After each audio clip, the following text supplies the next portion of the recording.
Amigos telespectadores da Rede Vida de Televisão e do programa Páginas Difíceis da Bíblia. Hoje nós vamos, se Deus quiser, encerrar o longo tratado sobre a paixão de Jesus. O diácono Ailton, que os representa a todos e com muita capacidade e, sobretudo, disponibilidade, a quem agradeço imensamente de público, já terminou a leitura da paixão. Eu disse a ele que faltava tratar de um pequeno assunto com referência à sepultura de Jesus.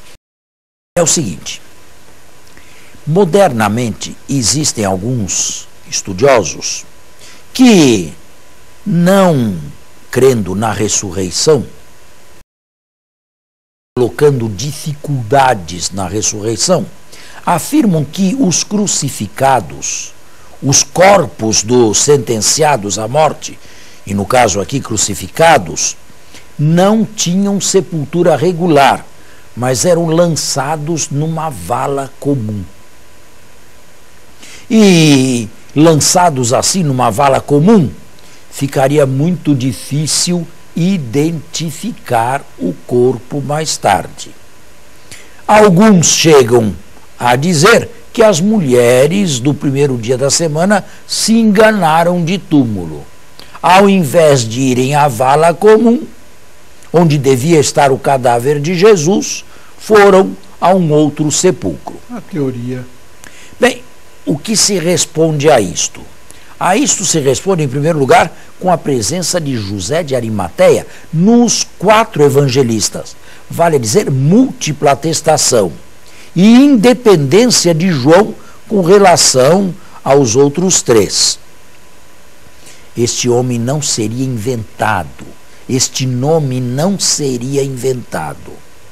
Em segundo lugar, ainda que houvesse uma vala comum, teriam algum modo de identificar os cadáveres, mesmo porque havia a crença generalizada na ressurreição.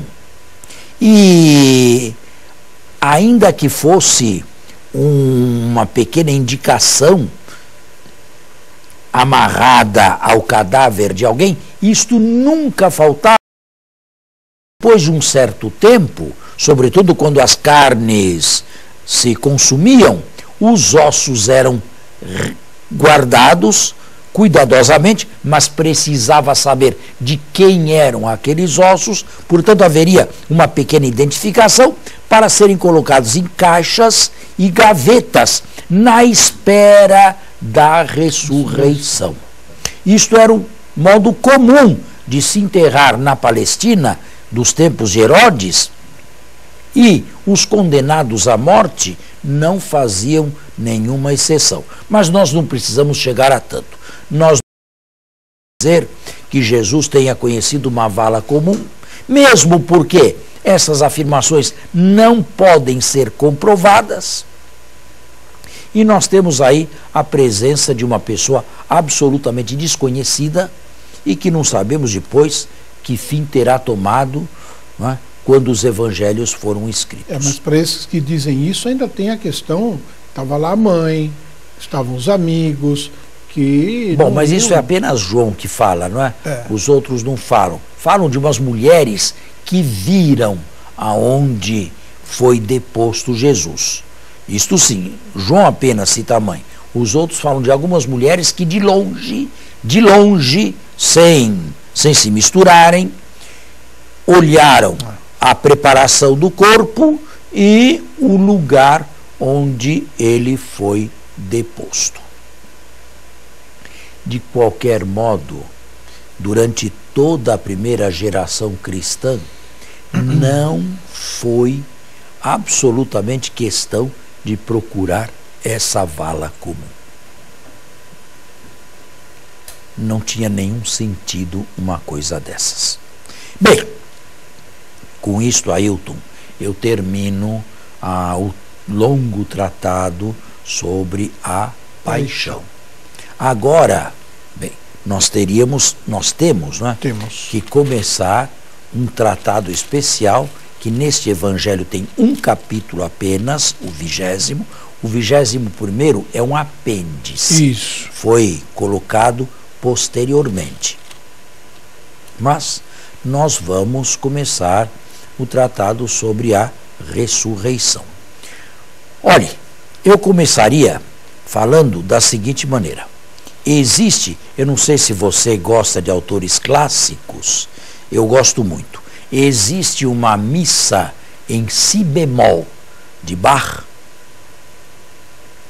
onde, no credo cantado, polifônico, quando em latim se diz passus et sepultus est, padeceu e foi sepultado, a voz é cavernosa, somente barítonos.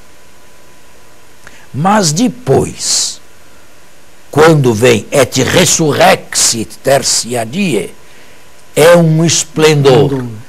As 4 vozes cantam melodiosamente e jubilosamente, em conjunto, e ressuscitou ao 3º dia. Bom, o que dizer disto? À primeira vista, para um exegeta que quer ser historiador, se existe alguma justificação para a fuga do dogma, seria esta aqui. Porque, por definição, ressurreição não é uma coisa que aconteça neste mundo. E se não é uma coisa que aconteça neste mundo, não é uma realidade histórica.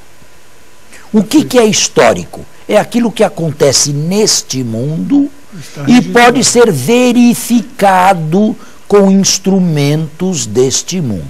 A isto nós damos o nome de eventos históricos. Mas uma coisa que não se passa mais neste mundo e não pode ser verificada com instrumento algum, não é mais uma realidade histórica.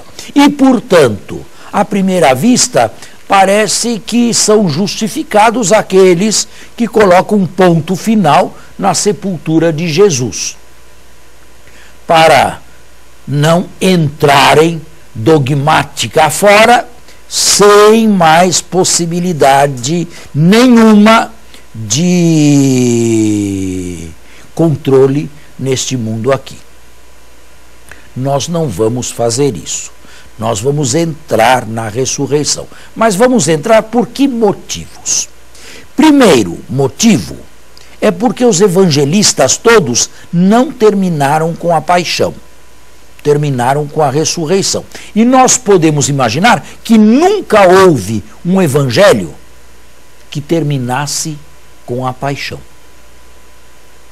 Em segundo lugar, e isto é mais importante, se não tivesse havido ressurreição, não haveria cristianismo. E nós estamos aqui tratando dos albores do cristianismo. Pode alguém, e tem toda a liberdade, dizer que não crê na ressurreição. Mas não pode afirmar que foi exatamente o grito de alguns na ressurreição que fez com que surgisse aquele fenômeno que mais tarde foi batizado com o nome de cristianismo. Isto não se pode negar, que algumas pessoas afirmaram ter visto Jesus vivo depois de morto. Bem, muitos morreram por causa disso. Nós vamos proceder aqui por partes. Em primeiro lugar, nós vamos fazer um estudo a respeito do túmulo vazio.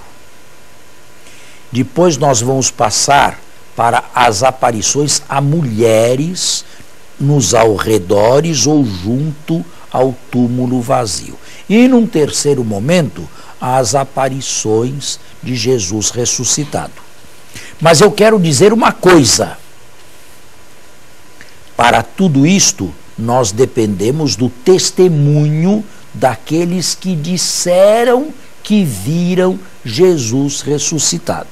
Ou seja, nem o Papa Francisco o viu, nem você o viu, nem eu vi, nem padre nenhum viu Jesus ressuscitado. Nós dependemos em tudo do testemunho daqueles que disseram tê-lo visto ressuscitado depois de ter sido morto. Que já não estão mais vivos. Nenhum deles está mais entre nós. Que isto fique bem claro. O que eu vou dizer de agora em diante é a partir do testemunho, e vamos controlar este testemunho dessas pessoas que disseram tê-lo visto ressuscitado. A ver se são críveis ou não são críveis. E que significa uma fé na ressurreição ou a sua negação. Mas o nosso tempo está... Temos intervalo, né? É intervalo agora. Esgotado para o intervalo. Temos que ir para o nosso intervalo e voltamos. Dentro, numa espécie de nicho ou de gaveta, sim, no fundo, na espera da ressurreição. Você se lembra do capítulo 37 de Ezequiel? Ezequiel, sim, dos ossos. Dos ossos ressequidos. Filho do homem, essa ossada toda poderá novamente reviver? Bonito esse capítulo. Tu sabes, Senhor. Profetiza, filho do homem. Profetiza sobre esses ossos. E à medida em que Ezequiel vai profetizando, os ossos vão se unindo, num segundo momento vão se cobrindo de nervos e carne, e finalmente uma última profecia. Profetiza ao do homem. E o espírito da vida entra novamente, são um exército em marcha. Esta visão é, claro, simbólica, absolutamente simbólica. Porém, ela não trata diretamente da ressurreição dos mortos. Ela trata da ressurreição nacional do povo judeu, que se comparava a ossadas ressequidas. O que queriam dizer com isto? Nós não temos mais nenhum futuro. Estamos aqui, acabou qualquer esperança de qualquer continuidade para nós. Eram os exilados em Babilônia que se comparavam a ossos ressequidos. Que é que se pode esperar de uma ossada dessa? Nada. Nós somos assim. E Ezequiel profetiza o contrário. O texto fala claramente de uma ressurreição, digamos, entre aspas, uma ressurreição que significa mais ressurgimento do judaísmo. Porém, não podemos negar que um texto desse, lido, relido, copiado, renarrado, na época do final do judaísmo do Segundo Templo, tenha recebido uma nova interpretação, sem deixar a primeira. Uma ressurreição, sobretudo quando, através do livro de Daniel, a ressurreição final se impôs em largas franjas do judaísmo dos tempos de Jesus, sobretudo na ala farisaica. Aí está. Agora, como pensavam a ressurreição esses judeus do tempo de Jesus? Pensavam, em primeiro lugar, uma ressurreição física. Física, o cadáver novamente. Na linha de Ezequiel, o cadáver será recoberto com as mesmas carnes, com os mesmos nervos, e a pessoa vai se levantar do jeitinho que morreu, para uma vida neste mundo aqui, igualzinha, porém, sem mais ter que passar por uma segunda morte. Era uma crença fisicista na ressurreição. Como lá no Gênesis, me fugiu agora, né? Aquela tem uma ligação com aquela relação com Deus invisível. Então, na morte, ele não sofreria a morte, né? Ele passaria a ter uma relação com Deus depois desta vida. Só que Gênesis não fala isso assim, explicitamente. Isso já já é uma interpretação né? de Gênesis. Mas é mais ou menos isso? Não. Se ressuscita, só que tinham uma ideia física, muito física de ressurreição, que não é nem a que Paulo tinha, nem a que nós temos. Nós não dizemos que o cadáver vai se levantar do túmulo, não. Vai sentar no túmulo e vai viver novamente como vivia antes, sem mais passar pela morte. Uma coisa interessante, era assim que se pensava a ressurreição, só que a jogavam para os últimos tempos. Sim. Para o final da história. Será o último ato da história. Todos se levantarão dos seus túmulos. Da mesma forma como foram lá colocados. Isso era o pensamento do povo judeu. Todos eles assim. Bom, a maioria pensava assim. Não é? Pensava assim a ressurreição final. Sim. Nunca ressurreições imediatas. Tá. Nunca atomizaram a ressurreição. Através de ressurreições individuais e individualistas. São do mundo bíblico. Do mundo bíblico em geral. Bem. Para isso, diziam eles, Deus necessita dos ossos. E daí o cuidado em guardar os ossos. Mas vinham as disputas e as dificuldades. E se aquele infeliz foi devorado por uma fera? Por um animal? Espalhou os ossos por todo canto. Bastaria um pedacinho pequenininho assim para que Deus fizesse novamente o milagre da ressurreição. Agora, uma coisa é muito interessante. Até o século IV da nossa era, até Constantino e Santa Helena, a mãe, nós não conhecemos nenhuma veneração do túmulo de Jesus. Nunca houve uma tradição ininterrupta de uma veneração do túmulo de Jesus antes do século IV, antes de Constantino e de Helena. Foi ela quem mandou construir ali a Basílica da Anástasis, isto é, da ressurreição, e a partir dali começou-se a venerar, como se venera até hoje, o Santo Sepulcro. Construído e destruído algumas vezes, mas o local tá lá. É autêntico. É o único local autêntico que nós temos na história de Jesus. O local da cruz, da crucifixão, o Calvário, e o Santo Sepulcro. Os outros locais são locais relativamente, claro, a exatidão não se tem mais. Se não foi aqui, foi ali.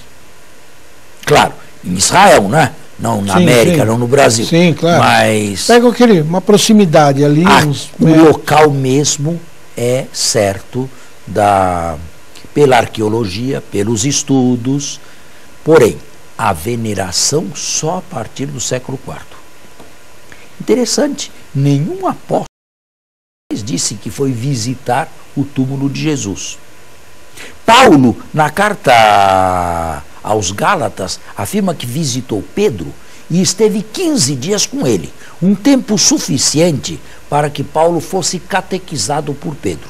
E Pedro lhe dissesse tudo o que se fez. Mas em nenhum momento, Paulo, nem falando da ressurreição, Paulo afirma que alguma vez visitou o túmulo de Jesus. Só a partir do século IV, com Constantino e Helena. A basílica que lá está até hoje e que é um condomínio dos que se dizem cristãos, porque lá estão armênios, lá estão gregos ortodoxos, lá estão os etíopes, lá estamos nós católicos romanos. Para os protestantes, aquele cheiro de incenso e aqueles hinos todos soam como um verdadeiro sacrilégio. e fogem de lá. Tem um lugar à parte onde eles veneram o túmulo de Jesus, no chamado Jardim do Túmulo, mas arqueologicamente foi ali. Bom, isto eu gostaria que ficasse bem claro para você e para os telespectadores. Nós temos ainda algum tempo, me parece que o tempo está encerrado, nós temos que voltar a isto no domingo que vem. Obrigado. Será um pouquinho longo, porque já gastamos um programa só para explicar foi só uma introdução. Até a próxima semana e um bom domingo a todos.